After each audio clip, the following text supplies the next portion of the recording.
for having me. Do you think the end of the platinum strike is within reach? It is within reach. You know, we remain very hopeful. You may have heard that at the end of last week, there was an in-principle agreement. And so that just says that we're making progress and we're getting closer. But there have been a couple of new demands that have been put on the table, and obviously that sets us back, and it means we have to review those and quantify them and go through all that. But we are very hopeful.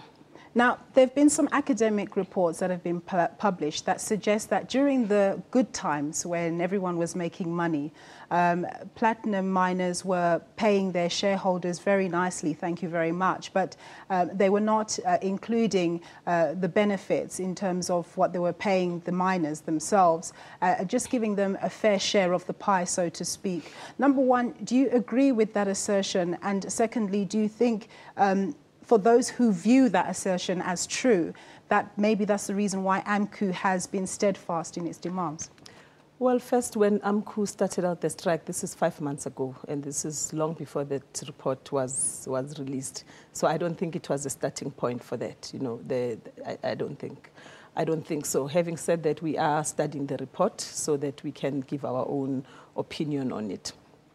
I think when you look back 100 years back, 50 years, 20 years back, you could argue that there have been times when maybe shareholders got more than employees.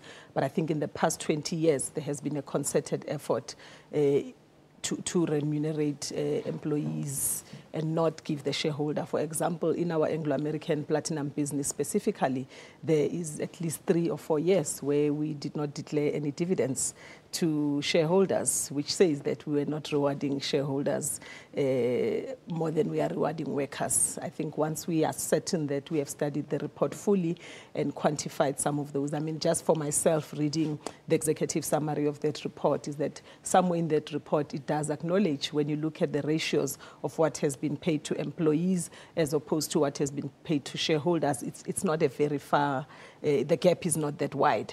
Yet, if you think of it, investors have put in money into the business. So there will always be that debate as to who has put in money, who has put in a sweat labor, and therefore who gets remunerated more. But investors do not put in money into a company so that they do not get returns. Otherwise, they take their funds elsewhere, if that's the case. When it's all done and dusted and the strike is over, what do you think the industry will need to do to forge the trust that has been lost between the employee and the employer? Look, we are cognizant that there is a lot of work that needs to be done. It does say we need to get closer to our employees so that we are constantly talking to each other and understanding each other, and that the first time we hear about concerns is not when people say, throw their hands up in the air. So trust building is not something you do overnight. That just says that a lot of trust has been broken and we have to work hard.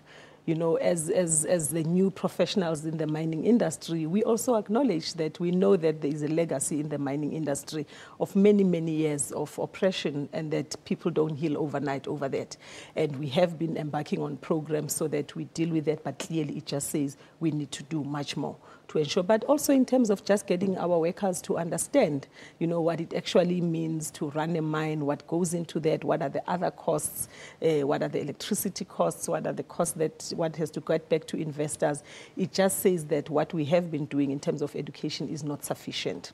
The skills level of the employees, you know, typically a mine worker does not have beyond matric education, sometimes even standard 8. And it just says that we need to have a bigger focus on skills development and ensuring that people are at the correct level so that you can start having the same conversations. And also for them, it becomes, well, this is worth going to work for.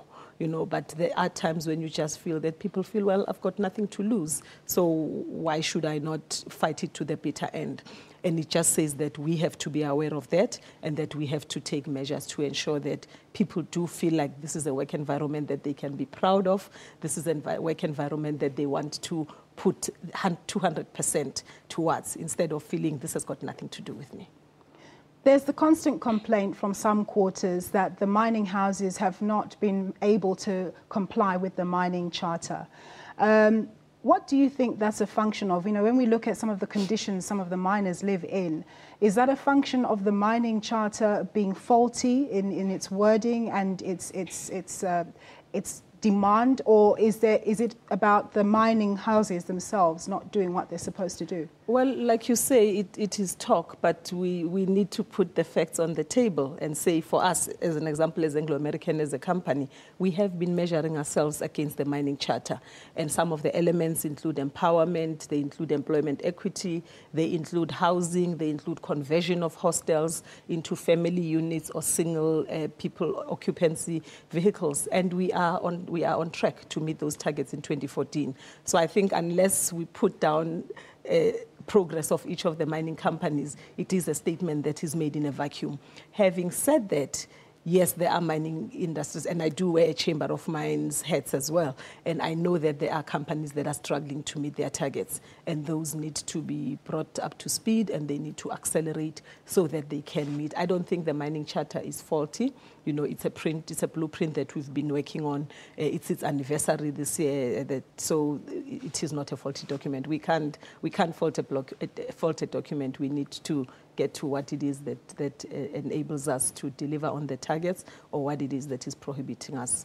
But when companies are faced with a strike like this, where collectively the companies in that area have lost 20 billion in revenues over the past 5 months, that does then inhibit the ability to generate the profits that will enable you to meet some of those targets. Not as an excuse, but I'm just saying that those are just some of the realities, that we need to be a business that is operating, that is functional, that is profitable, so that we are able to do the requirements we are supposed to do within the community and in the workplace as well. Fair point, I'm sure.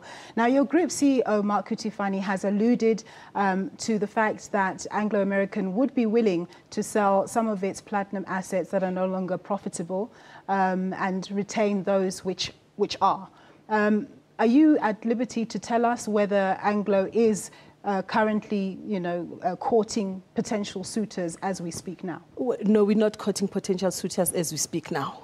But 2 years ago, the platinum business started on a restructuring exercise. You'll probably recall that there was quite a public outroar about the 12,000 employees that were going to become redundant as part of the restructuring of the Rustenburg area. 14,000, as I remember. No, it was 12. It was 12. So this is not... Today, we are now deciding to restructure the platinum business. It has been happening, and we are in the process of a restructure. There are mines that have been marginal for a number of years in the Rustenburg area, and some of those have been shafts that some of them have already been closed off, and there is a process towards downsizing in some of the areas.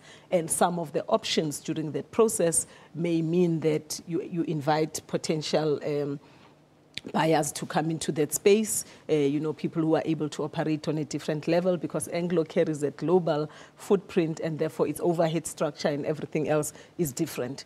So we're not advertising now and tendering and saying buyers come and look at it, but we are in the middle of a restructuring exercise that started in January, about almost 2 years ago now.